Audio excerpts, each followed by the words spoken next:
Hi everyone, Donut here. Today's story comes straight out of the California refugee-riddled state of Idaho. The skies are clear, the roads are long, and occasionally someone tries to unalive by cop right next to a water park. What fun! In this video, some guy tries to turn a kid's lazy river into a live fire exercise. We got a pit maneuver on the interstate and deputies who almost got flattened. The suspect even calls 911 for advice. We're not on the same side. You gotta see this stuff, but first a word from our sponsor. The sponsor for this video is Upside. Groceries, gas, and pretty much all your essentials are expensive as hell these days, so why not get a little bit money back with this cool app called Upside? Basically what Upside does is anytime you go out to get groceries, you go out to eat, or you even get gas, you get a little money back. There are over 100,000 restaurants, gas stations, and grocery stores on the Upside app. The average earners on Upside are getting as much as $280 a year back. There's no confusing rewards, points, or credit. It's money. Hell, you can use Upside at Phillips 66, Shell, Valero, Circle K, Marathon, Chevron, Exxon, Mobil, TA, 7-Eleven, Love's, BP, tons of places. What about restaurants? Chipotle, Papa John's, Dairy Queen, Domino's, Marco's Pizza, Arby's, Checkers, KFC, Popeyes, Rally's, Taco Bell, Wendy's, and more. Every time you shop there, Upside gives you a little bit of money back. Hell yeah, free money. And who don't want free money? Like I said, Upside users are making as much as $280 a year. To find out how much you could earn, click the link in the description to download Upside and use the code DONUT. If you use the code DONUT, you'll get an extra 25 cents back for every gallon on your first tank of gas, or scan the QR code here to claim this offer. So download the free app, use the code DONUT, get some money. On to our video. Hi, welcome back from that awesome ad. Before we jump into today's main story, I want to share with you a moment of pure, unfiltered Ohio. Because folks, I think we finally reached the peak of white trash evolution. In Florida. It is not a Florida story this time. Nope. This gem comes straight out of Springfield Township, Ohio. Our Officer Brandon, pulls someone over for driving with a suspended license. Then he approaches the car and sees what I can only describe as Breaking Bad meets the Jungle Book. Where's your dad?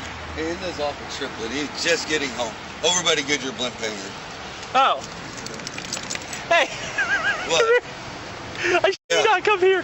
Hello? The raccoon has her meth pipe. As what? Oh my God. Her meth pipe. You gotta be... He's playing with the meth pipe right now. No, don't reach for it. That's evidence now. Oh, I don't want him to have that. That's why I'm gonna do it. Sitting in the front seat of the car, chilling like it's Tuesday, is a pet raccoon named Chewy, holding a meth pipe in its tiny little raccoon hands. Hey, buddy. Huh? It's okay. Okay, you're on Arlington. He'll be here in 2 minutes. I'm right across from my house. Is that what that A is? few minutes? Yeah. Okay. This is what she's smoking meth in. Let me repeat that. You may not have heard what I said earlier. A woman was driving around with a raccoon named Chewy, and Chewy, the pet raccoon, was playing with her meth pipe. Naturally, officers searched the car and found a good amount of meth inside the vehicle. They found 3 used meth pipes, a bunch of narcotics, and what I can only assume is just that 2006 Dodge Neon was full of broken dreams and crushed White Monster cans, which are pretty rad. Oh my God. Are there any underground raccoon fight clubs on the dark web where they give them meth? Just let them go at it? Anyways, well, I'm gonna research that for you guys. We'll continue. Yeah. Okay. This is what she's smoking meth in. Okay.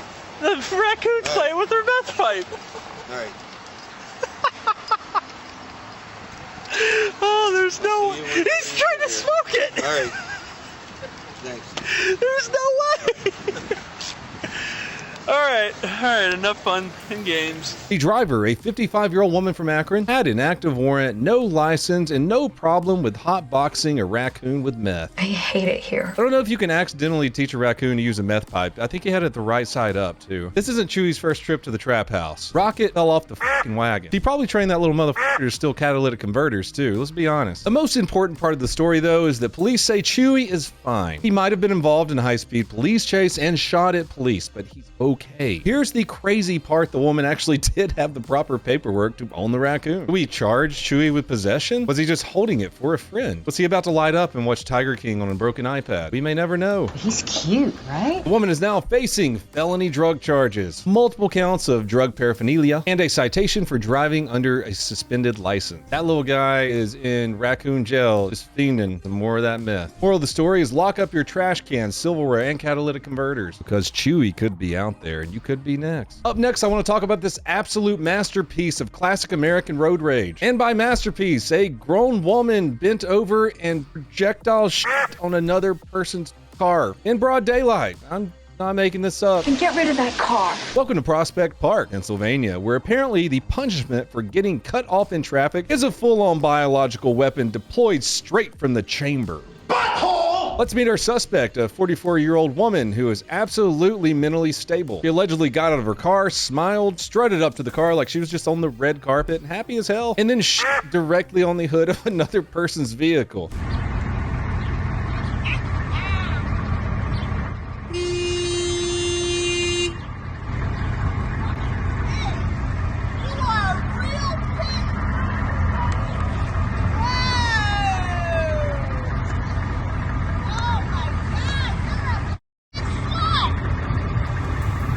You know, I would say I can't even believe this shit, but after being a cop and spending the past almost decade on this YouTube channel, I almost believe anything at this point. Lady just weaponized Taco Bell at a red light. Police are saying that this wasn't just a biological oopsie.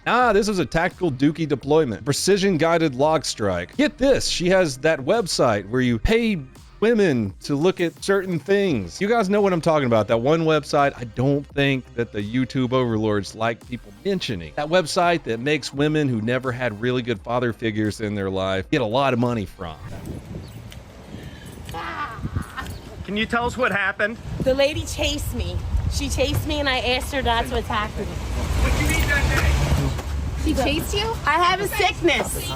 If that wasn't enough, her Facebook name is reportedly Head. The self-awareness is astonishing. I'm proud of her. What happened with the other driver? Bless their soul, first off. They didn't press charges, probably because they were in shock as to what just unfolded in front of them. Thankfully, our hero with a cell phone caught everything, which according to NBC 10 had to be blurred. The reality of this situation was too graphic for TV. The police chief came out and said very seriously, this is not something we can turn a blind eye to. I don't know if she turned her brown eye to it. She is facing a bunch of charges though. Indecent exposure, harassment, criminal mischief, and my favorite charge, depositing waste on a highway, which sounds like something you'd probably get a warning for if you were a meth-smoking raccoon. Her family says there is more to the story though. I'm sure there is. There's more to the story. Are you guys used to this? Is her family like used to her going to the family reunion and doing this? There's more to the story. Don't worry. It's just her. She's kind of a silly goose. Live, laugh, shit. That's what we say. Okay, boys and girls, now that you have that burned into your soul, let's move on to the main story. I don't think anyone gets poop blasted on in this one. That's what you think. August 1st, 2024, Meridian, Idaho. This whole incident kicks off at around 6 p.m. in a place where crime is actually kinda rare. But when crime happens in places where it's rare, and crime happens. A citizen calls 911 and says, hey, there's a guy punching into a car in the restaurant of a sushi place. Life pro tip, if you're trying to avoid the police, don't beat people up in a public parking lot. No one ever listens to my advice. Police roll up and our 24-year-old dumb-ass suspect takes off. This guy runs 2 stop signs, hits 60 in a residential neighborhood, just driving like an absolute crazy person that is asking to get pitted. Cops do lose him briefly though. Luckily, another person driving by sees him driving radically and calls it into 911. This next part is crazy. I would have never expected this person to call 911. The f***ing suspect, while fleeing police. I was actually calling because Beyonce actually got the tripping, and I'm kind of like in a police chase, you could say. Oh, cool. He's just narrating it like a live stream. He treats 911 like it's a felony customer service line. And they're sitting there like chasing me and sitting there, but it's like, so how do I really go about that? If that's not enough, he tells 911 that he has a Glock 19 and that he would rather off himself than go to jail. So I'd rather have them to tell them to back off. They're not going to back off, sir. You're continuing to flee from them. I would kill myself right now. That's not how this works. That's not how any of this works. Police chase him for miles, and there's even a failed spike strip attempt.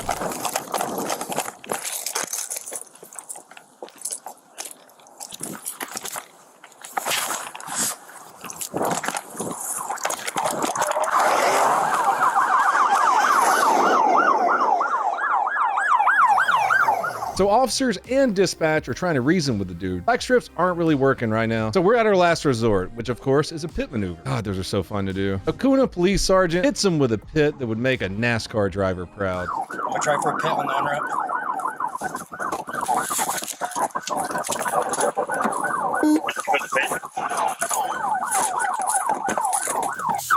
RAV4, the suspect is driving, spins out, the door flies open. What does the suspect do next? Get out of the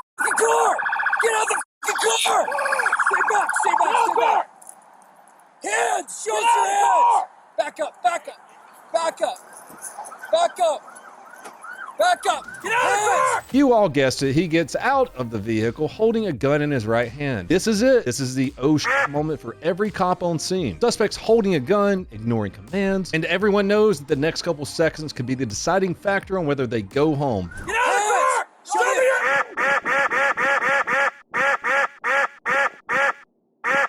Back up! Get out of the car! Show me your...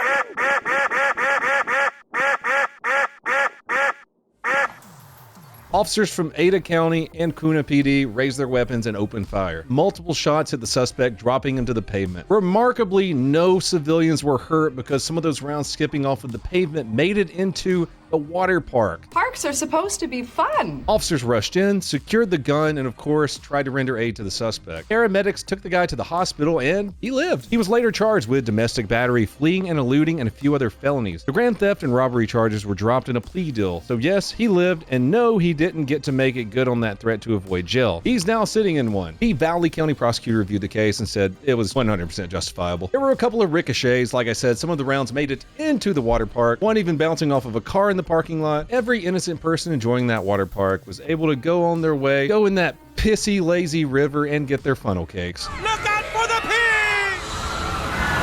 Let me know what you think about this incident. Should you be able to shoot someone who chemically and biologically puts their poo-poo all over your car? Should they start issuing body armor with the inner tubes at the water park? I love you guys. Let me know in the comments below. That's all I got for you fine people today. If you want to help support the channel, go to donutoperator.com. Subscribe to pepperbox.tv where you can see all of our uncensored stuff, or check out my vlog channel, Operation Donut. Until next time, please have a fantastic day. Whack.